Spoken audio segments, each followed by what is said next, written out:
Hello and welcome to another live stream edition of the John Keim Report.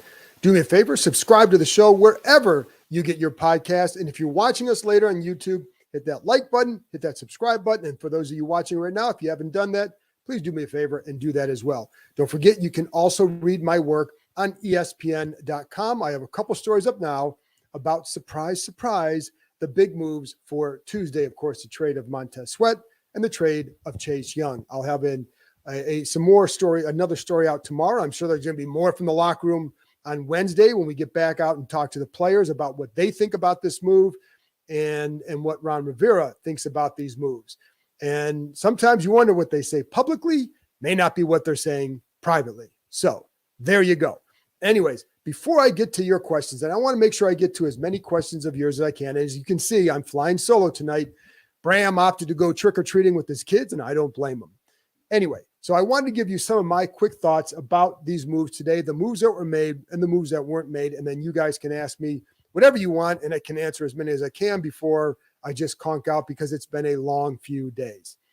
So my first thought is I think they got good returns on these trades. And at one point, I thought, and I was told that they wanted to extend Montez Sweat, that if Chase Young produced, that they would pay him the way they did Deron Payne the year before. But things changed, and the defensive line did not produce this way, the way they had hoped. So what you do is you decide, are these guys a part of the future? Clearly, the answer was no. I do think that if they felt like they could get Montez Sweat at a certain price, I think they would have kept him. And I don't know what that price is, but I do think, or that, I think that would have been a more possibility. I don't think with Chase Young that they were going to keep him after this year. I think one of the reasons why his value was only at a third round was because teams had concerns about the durability of his knee and long-term durability. And I think that's going to prevent him on the open market, perhaps, from getting the kind of deal that many would have expected from a player of his talent. So now you have 5 draft picks in the top 100 in April. You have 3 picks in the top 50. I think that's pretty good. Something that I've wanted them to do for a few years is to keep adding more picks and add some more picks in the top 3 rounds. So it gives you the chance to go be aggressive. Just like, and the organization that I love talking about in this regard is the Eagles, because that's what they do. They load up on assets. And if they don't get something in the draft, they have assets. They can go get a player when they need it in a trade. Kevin Byard, right? That's another example. AJ Brown, they went and got, right? So guys like that, they can go get because they do a really good job of collecting assets. And that's what these guys did here. And yes, it's tough to give up 2 former first round picks, especially the second overall pick in the draft. But again, what has this group done? They haven't done anything.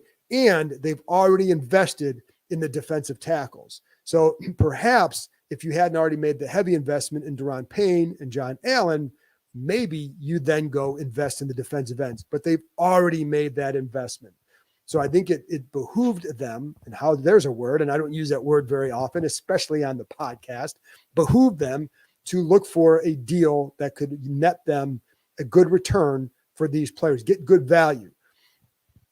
I think, let's start with Montez Sweat, the value there. Listen, a high second round pick from the Bears is terrific. I knew they wouldn't get a first round pick for him. And I knew they certainly wouldn't get one for Chase because of the medical concerns. But for Young, you started here I think it was yesterday, told you that there was a third round offer that could be a conditional 2, depending if they could extend him. My strong belief was Atlanta. That's where he wanted to go. That's the one thing I kind of feel bad for him in this situation is he wanted to go to Atlanta. He's from there. He has family there. And I think after the tragedies he suffered a couple of years ago with his mom and his brother, I think he would have welcomed getting back with his family. So that's why in Chicago, man, you're going from one bad position to another. And that's the thing I worry about for his sake is how will that play out for him? But from a Washington perspective, this is a good move because you're getting a high second round pick for a guy that you were going to probably let leave in the offseason, or maybe, so maybe you get a compensatory pick in 2025, no guarantee, because for everybody listening, I think you know this, there's a formula. And if you let, like say if Chase Young or Montez Sweat had been here and then leave in the offseason, let's say they trade one of them and the other one is here in the offseason, but they leave in free agency. Well, if Washington goes out and signs another player to a comparable deal, there's no comp pick. That washes it out. So they would have been out of luck in that situation. And that's why they wanted to make a move now, especially for Sweat. So to get a high second round pick for him is really, really good. I knew that Chicago had, here's the other thing. Teams have been calling these guys for months about these players. So when you hear things over the last week, like, oh, they're open for business. They've been open for business, man. That's why they were engaged in dialogue. Didn't mean they were going to necessarily trade him, but they had been listening for a long time. They knew what was out there. And it wasn't a matter of like, oh, now they're going to turn their attention to trading Chase. These things were always on the table. I'm a little bit surprised that they traded both, but only a little bit surprised. And after a while, it became clear that they wanted to unload Chase Young. And you can take that however you want. And the fact that they took a third for him, listen, I think they would have taken less had they gotten less. If their only offer was a lower pick, I think they would have taken that as well. So I think they just wanted to move on from him. And so they are. And I think, again, if you ask yourself, why is that? Well, they wanted to move on. So I think for Chase, he's a guy that he had 5 sacks. If they felt like let's say he had 10 sacks at this point, then you're not trading him because he's too good, but he doesn't. And so I think if you're going to, when you hear the whole do your job mantra, that was directed at the defensive line. And it wasn't just Chase Young, but certainly he was a guy that I think it would be safe to say that they wanted him to do his job more often. So that's something that was a factor in this as well. But I also think a lot of it too was the long-term durability with the knee. And if you're not going to re-sign him, then you need to do something now. And that's what they did. So now they can build around their defensive tackles, Payne and Allen. And you also have, they have John Ridgeway in there. I liked what he's done. They have Fedarian Mathis in there. I don't know what he's going to do because we haven't seen enough of him, but that's where they're building around that's going to be the core is that defensive interior. And then you have James Smith-Williams on the outside. You have Casey Tuhill on the outside, Efe Obada. Might we see a little bit of Andre Jones and or KJ Henry? The last time we saw Andre Jones on the field, didn't go well for him, and we haven't seen him lately, but he's a young kid, and he's a guy that flashed in the summertime. So could he see a little bit more action? But keep in mind, and this is one thing, this is a quote, and I asked Ron Rivera about this on Monday about the defensive line, and he didn't want to talk about any personnel moves. But the question was, well, do you think the defensive line has played to the level he anticipated? And he said, not consistently enough. And again, you see it, but you've got to see it all the time. And that's really the mark of when it really comes together is that it's consistent. That's the end of the quote. And in other words, you didn't see the consistency, and they've been waiting for it since 2020. They knew they weren't going to see it again. So that's why they went out and made these moves and to go in a different direction. Now, when you look at this team for the future, and I know for you guys, man, it's always been about the future. So I get it, but the future looks a little bit better, not because they got rid of talented players, but because of how you can now build. And I think when you start talking about roster building, and this, I know that could drive some of you nuts, but it's not just about what Ron Rivera says or anybody else, but when you look at how a roster is constructed, do you want to invest all in one area or spread that around? And I think now you have a little bit more ability to spread around. You have $90 million in cap space. You have all these draft picks. You got to hit on the draft picks better than you've hit so far this year, no doubt. But you do have that capital. We also don't know who's going to be making these picks or making these football decisions in the future, because if this group doesn't win, if they don't turn this around, then they're gone. I will say, and one thing I will say is that because I get asked a lot, like, well, why would Ron Rivera want to do this? Doesn't this hurt him? First of all, I don't think they feel like it does hurt them. So understand that. Number two, this actually helps them because they corroborated with Josh Harris. Of course, listen, any owner is going to be involved in any decision. So if you see Josh Harris was involved, of course he was. Of course he was, people. He's the owner. He paid $6 billion. But what it did, it gave him a chance to see, how does this group operate? Are they making sound football decisions?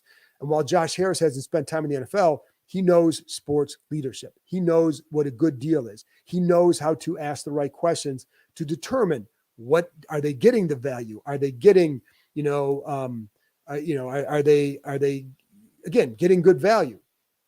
And I think in this case, it gave Harris an up close chance to see their decision making, and I think that helped him. So they went to him with multiple trade offers, right? It wasn't just these two guys. There were multiple trade offers, and they would go through it and explain, this is why this trade makes sense, or this is why this is not good value, et cetera. And Harris would say, okay, then don't do it. Or okay, let's make it. That was his involvement. So my point is, he knows how this thing operated. So if you're Rivera and your staff and you now go win, let's say they catch magic in a bottle, or is it lightning in a bottle, whatever it is, they get hot and they get to 9-8, and Sam Howell looks really good. And then Harris is going to look back on how this whole situation unfolded and maybe liked what he saw. So for this particular staff, that's a way. So saving their job didn't mean keeping these guys. Saving their jobs meant, to save their jobs, it could mean that you have to make the right football decisions for the franchise, and then you have to go win. They still have to go win. They still have to prove it on the field. They still have to show that Sam Howell's the guy. But it does, I think so, for people wondering, why they would do this actually helps them more than if they had held on to these guys and not given Harris all the information and et cetera, that I think that he would have wanted. So I think that would have been a problem for them. And at the end of the year, it would have been like, well, you're gone because I didn't like the way you guys handled this. I think my understanding is he liked the way they handled this. So that bodes well for them if they go out and win. And it doesn't mean that they're all back. I just think it means because there still could be changes. I mean, definitely. I mean, the way Harris has always operated, he's always put a GM in place, then the coach. So there could still be changes regardless. And there could be wholesale changes. But for this staff to keep their job, I think they had to show them they could make a smart football decision. Now go win. So that's the other part of the equation. But even in that, Eugene Shen, who was just hired as their senior VP of football strategy, basically the analytical position, he too was involved in the decision. And when you look at the analytics of a situation like this, there's no way it's going to tell you to invest so heavily in one spot. So now, again, $90 million in cap space. You can go invest more and better in the offensive line. Keyword better. Invest in the offensive line. You have these picks too, where if you, depending on what you do in free agency, you may be able to be aggressive and go up and get somebody. If Sam Howell doesn't show that he can be the long-term quarterback, well, now you have more ammunition to move up and possibly get one of the guys in this draft. So it just gives you more options. And I think that's a good thing. And listen, you hate to see good talent leave the door. I'm an Ohio State guy. I watched Chase Young in college. I've seen what he can do. He's the number 2 pick. I mean, I think I'd be curious to see where he went without that injury and what would have happened. Just like with Robert, the injury has an impact. And all the other stuff you hear, I think it goes back to the injury. So, what would it have been like? And it's a shame because the guy was dominant in college. So now let's see where his career goes. I mean, maybe he's going to San Francisco where, first of all, he's going to play for a good team and opposite Nick Bosa. I mean, that's a good thing for him. And, and he'll be back here on December 31st. So exactly what's going to happen in that game.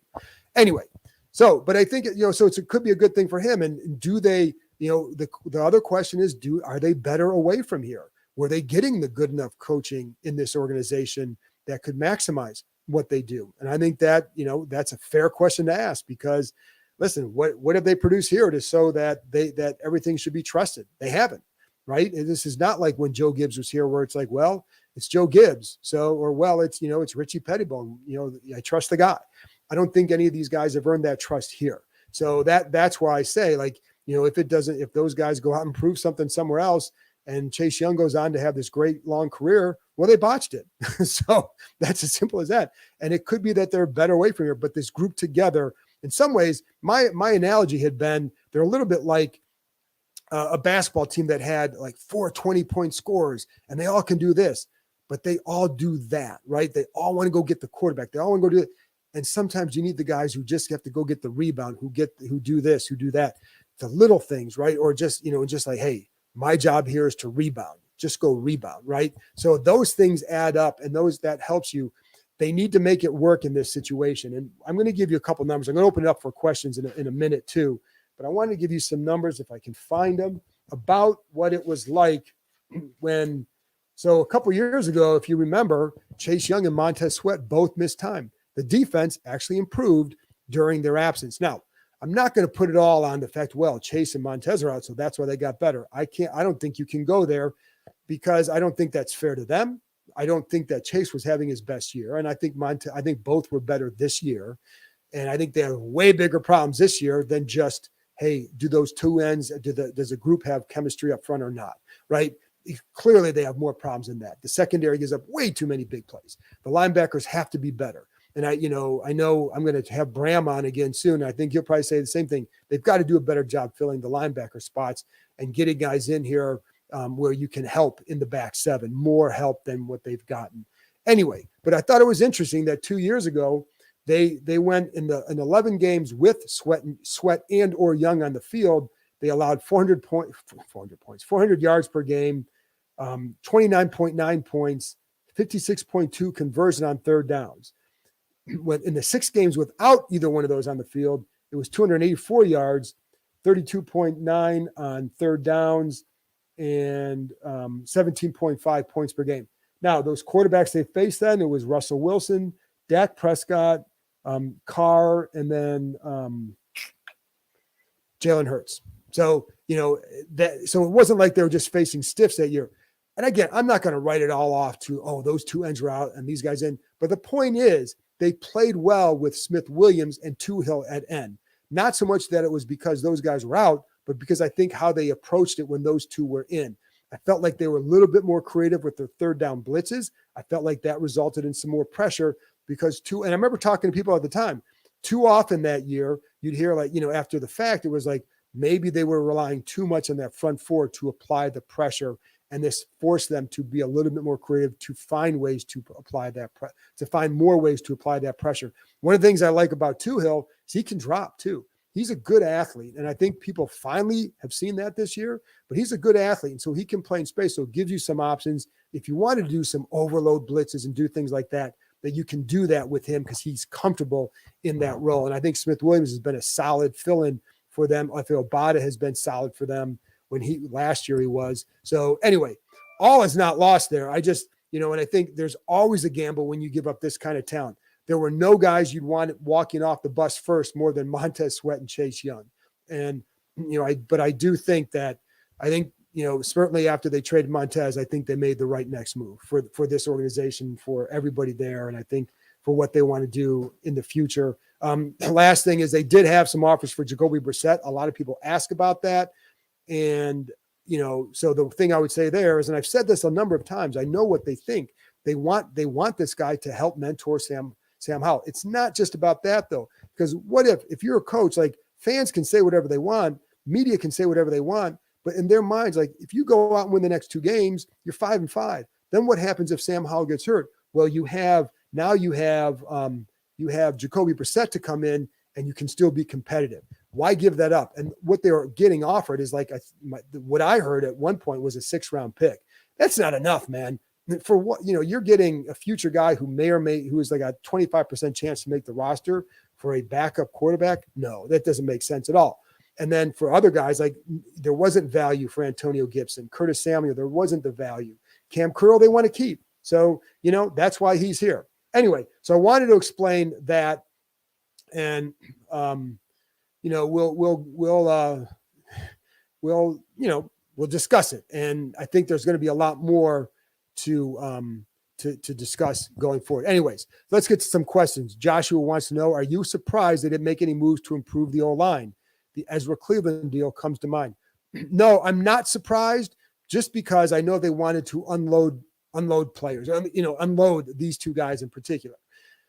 So, and I don't think they want to necessarily give up the future assets right now for that.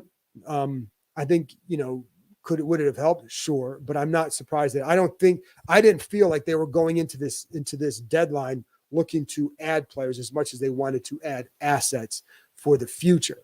So that's, now, yes, your point is offensive line needs help. I agree with that.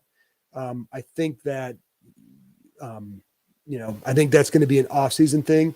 I'm also curious to see what happens with, like, where does Chris Paul go with it?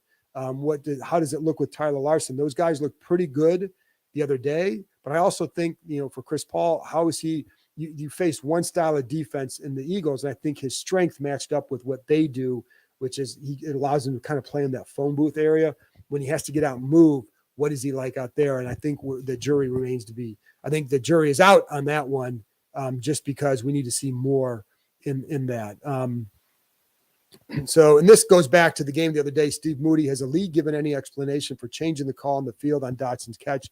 Yeah, they just said that New York told them that it was incomplete, but they said it was more of a suggestion more than it was a ruling, which is why they didn't tell Rivera that not to challenge it. But at that point, it was 4th down, and I think that's what it is. So Dave Robb says, I don't get time to. I'm not sure what he's saying.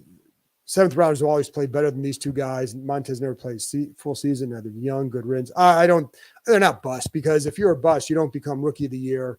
A bust to me is a guy who never gets on the field. Like, they had a guy a long time ago named Andre Johnson as a 1st-round offensive tackle. He was as big a bust as I've seen here because he never played. He had no fire either. So I don't think I would not call those guys a bust, because, they're productive players. And they're going to have Montez Sweat's going to be in the league for a while. He's not a bust. Robert Pear says, do you think the moves were made out of necessity and or to make a statement? I think it was because of analyzing the situation. I think first of all, if Chase Young has 10 sacks, they're not trading him. So the statement is this group hasn't produced. And I think the statement also is, again, do your job, and that's what they want. So if you're going to preach that message, you got to back it up with, if you guys aren't doing that to your satisfaction, whatever anybody else on the outside, me or anybody else thinks, then if you're going to preach that message, you've got to back it up with adhering to it. If you feel guys aren't doing it. And again, this is what I'm hearing more than anything. So just understand that.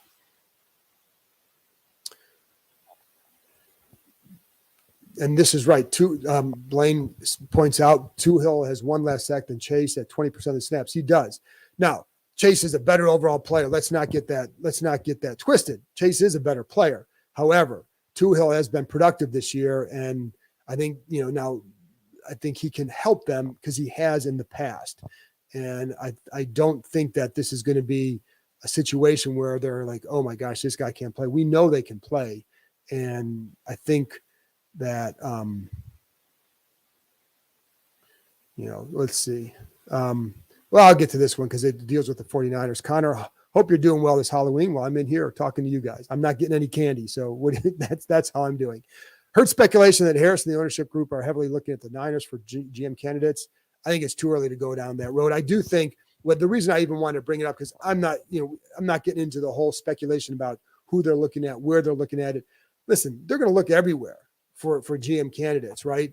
And I think the other thing to keep in mind, one thing I do know is that the way he likes to set up his organizations is, again, GM, then hire the coach, because that's what it's what he believes in. And I remember writing that when he first bought the team, or they first had the offer, like, this is how he likes to set it up. And I think that if you listen, that's what he believes in. It's what he did for the other organization. So I don't know that the structure will be the same at the end of the year. I think it's too early for me to say that, because again, what if he feels this is working? What if they do something and they go on some run?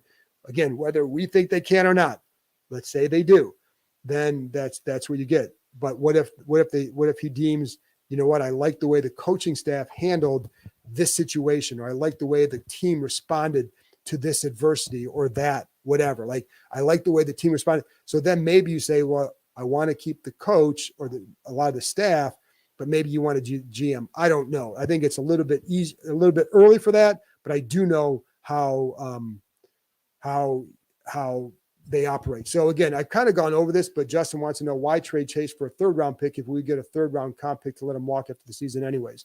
Well, there's 2 reasons, and it's a good question, and I hope I've answered it, but I'm going to answer it again because I think people still continue to have questions about that. So the reason is it's not a guarantee they get a 3rd round comp pick. There's a formula, and the formula is if you lose a guy at that level and you sign a guy at that level, you're not getting a comp pick. So let's say they have $90 million in salary cap space. They're not going to spend it all. They're going to spend a lot. So if you sign one big time free agent and you lose Chase Young as a big time free agent, it washes out. There's no comp pick. So that's not a guarantee. And if you think so, this is one thing I know at the Harris Group, they're a very logic-based organization. I think it's why for you guys, I'm optimistic about what they can do because I covered a non-logical based owner for 24 years. Everything was, I've written this, but it was always fire, aim, ready. This group is ready, aim, fire. So when you look at the situation, you can analyze it like, okay, there's this much in cap space. Are you going to spend on a couple of big players? Probably. You can't say you're not because you have the cap room to do it for the first time in a while. So chances are you're going to spend some of that money. Are you going to lose Chase Young? Do you want to keep him? Maybe not because you have concerns about the long-term viability of the knee. Therefore, probably going to go in free agency. So if you're going to sign a guy, if you think you're going to sign a big name guy, regardless of who it is right now, we don't know now who it is, and let's say if there's a new coach and he wants to go get player X, they'll go get player X because that's what Josh Harris does. So if you do that, then Chase Young leaves or Montez Sweat leaves, you're not getting the comp pick. And I think why not wait? Well, because I think they, again, do your job. That's all I can say is, just you can read between the lines of all this if they're trading him like that, there's a reason. There's always a reason. And, and again, I do think though, a big part of it is, have he been more productive than I don't think you do trade because you're being highly productive. And while his pass rushes have been, but listen, Chase Young has been rushing better this year. He's rushing more effectively, less stutter stepping. But, I think some of the plays that always get to them is losing outside contain. There was a play the other day. I'll make this clear too. He wasn't the only one freelancing on that group. That's that mantra, the do your job, was directed at the D line. But I think that was, he certainly was viewed through that prism by based on people I've talked to. And so I'm always just the messenger for this information because I'm not sitting in on meetings. I'm not an expert on what they're supposed to be doing, but you do see stuff and you do hear stuff. And that's why I relay it to you. Anyway, so that's why you do. So that's why if you keep him for the rest of the year without the intent of signing him, you're probably not going to get that comp pick based on the fact that they have all that salary cap money available. I hope that makes sense. And I think it's, like I said, it's a good question because I think that's one of the things that's hard with the salary cap is understanding that there's a formula for that.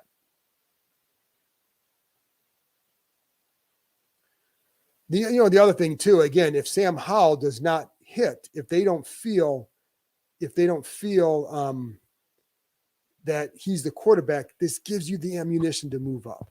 And that's what the good teams do. And so if I were them, I'm a big proponent of adding draft capital just for situations to use, not always to draft guys, but it's to use as assets to get the right guys at the right time.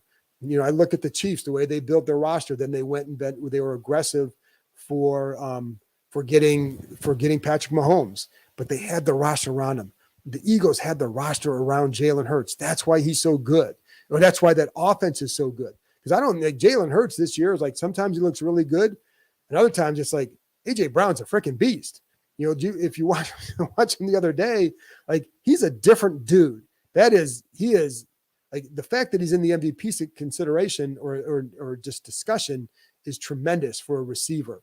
But he was dominant the other day, and he's the best receiver in that division.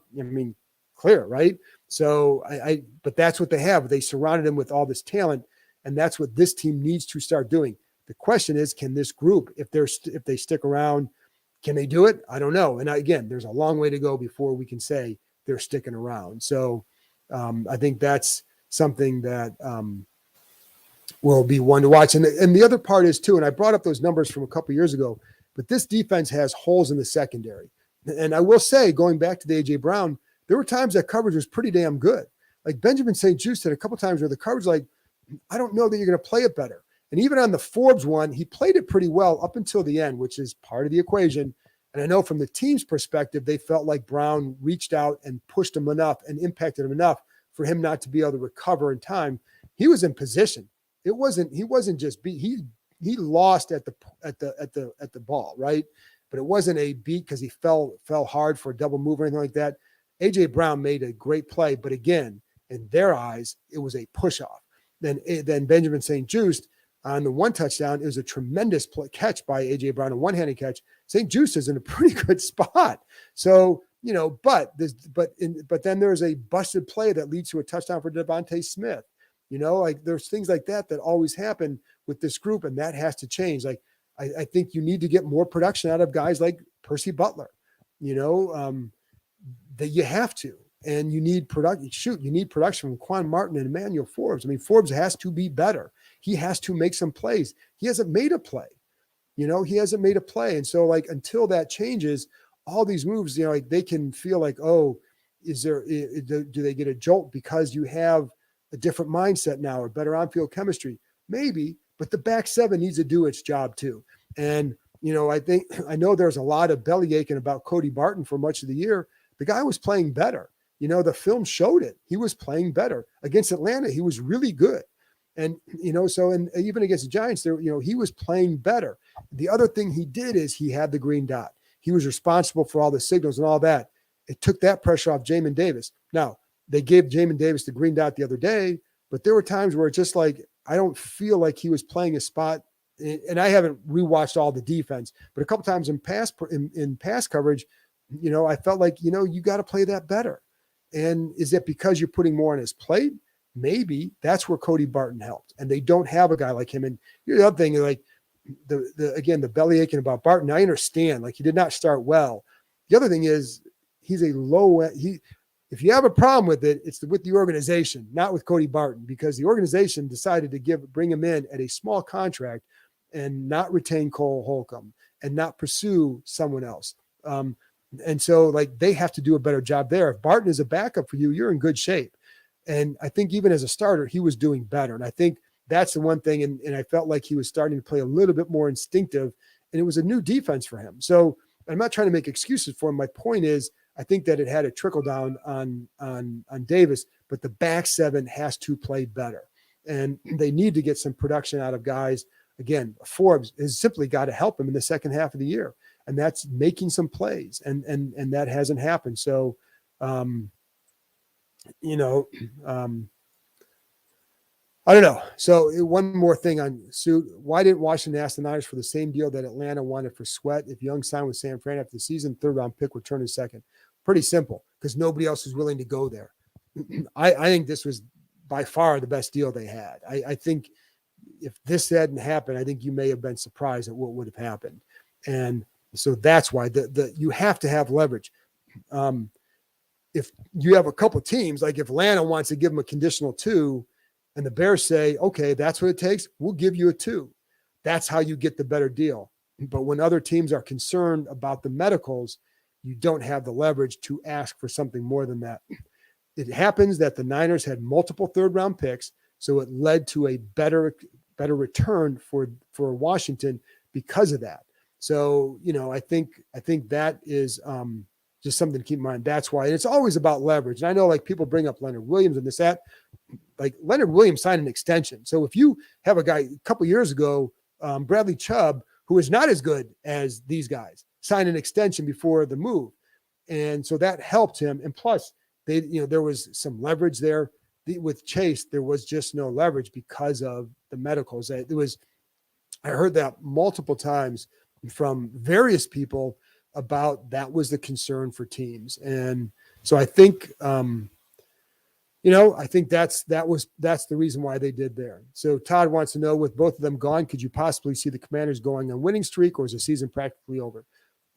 Listen, I thought the season was over a couple times the last few years, and then they went on a winning streak. I think it's just different this year, and I don't know how to read it just yet.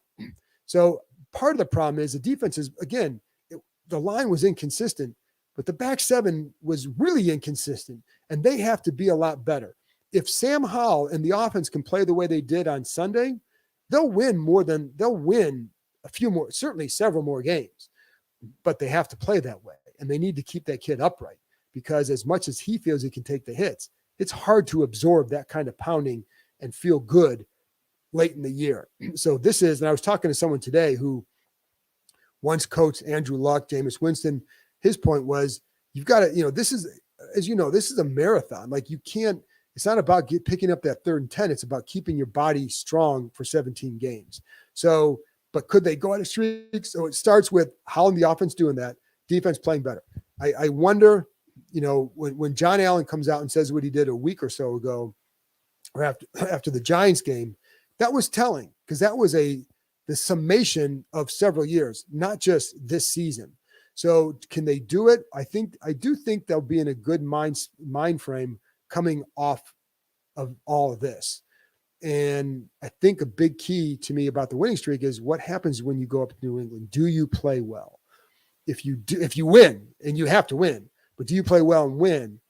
That can give you a little bit of a kickstart, because it doesn't always take this massive turnaround, but the defense has to play a lot better, man. It just have to, because if they're bottom 4 in the 2 biggest categories. That's unacceptable. So if you don't play better than that, you're going to go nowhere anyways. I don't care what Sam Howell does. And then it becomes about developing Sam Howell. And I think that's such a big part of the rest of the season, because I know from talking to Rivera, and I wrote a story about this in September, where he talked about, if he leaves this franchise in what he feels is a good place, that's enough for him. In other words, maybe you get to 8-1 again, and you have your quarterback in Sam Howell, and you have a good young roster. That's enough for him. And so I think today was another reminder of that sort of belief that whatever happens, that if you set this franchise up for the future, he will have felt that maybe he did what he came here to do, which is to help turn around. What he had to guide this thing through for 3 years was unbelievable, while having cancer. And I don't think people realize that cancer affected him for a long time, much longer than people, I think, realize in terms of what it took out of him. So that was a massive chore to guide through that. And then if you can get through this season, if you can get it to a certain point, and then you have these future assets, and you have a quarterback that you can build around for a few years, then you've put this franchise in a better place than you found it. So now it would have taken 4 years. I get it. But this is the first time where it's been a normal, I think, year for them as far as ownership, et cetera, and no investigations, no crazy nonsense. It's just been football decisions. And so so that's a long-winded answer, Todd, to say, I don't know if they're going to go on a winning streak, but I also know, like with a lot of the players, that they are tired of the losing. They're definitely tired of it. And when you haven't won in a while, it's natural. If you work at a company that's not succeeding, don't you question your bosses? Well, of course you do. Whether it's position coaches or anybody, or the guys in charge, whatever, of course you do. But I will say, like this, and players, I think it was Terry McLaurin was saying the other day about how this is a tight-knit group. And so I think that bond will help them. And usually when teams do well, it's because you're playing for the guy next to you. And do they get that? I don't know. I've been around teams, a lot of teams, where you say, like, I think this team is better than that. And I thought this team was better than this, but I thought they'd be better than this with a healthy Chase Young and Montez Sweat on the roster. Now I don't know. And I know James Smith-Williams can play, and I know Casey Toohill can play. So I think they can help them. I don't think all is lost there. I just have concerns about other spots. Will the offensive line do enough to help them produce? So I don't know. And will the back seven be more consistent? I don't know. They have to be. If they do, then yes, they can go on a streak. Can they? And the playoffs aren't dead yet. I mean, Minnesota just lost Kirk Cousins, and Cousins was having a really good year. So that hurts a playoff contender. They can sneak in for that spot if they turn around. It has to start Sunday, man. You can't keep putting this winning. You can't keep putting this off and keep saying, well, if you lose Sunday, well, there's still 8 games left. Yeah, but you keep losing them. So that doesn't help. So they got to start Sunday and win. And if they do, then sometimes things can change like that, because I've seen that before. And I think we've all seen it before, but you have to play well, and you can't lay eggs against bad teams in New York. That's what you can't do.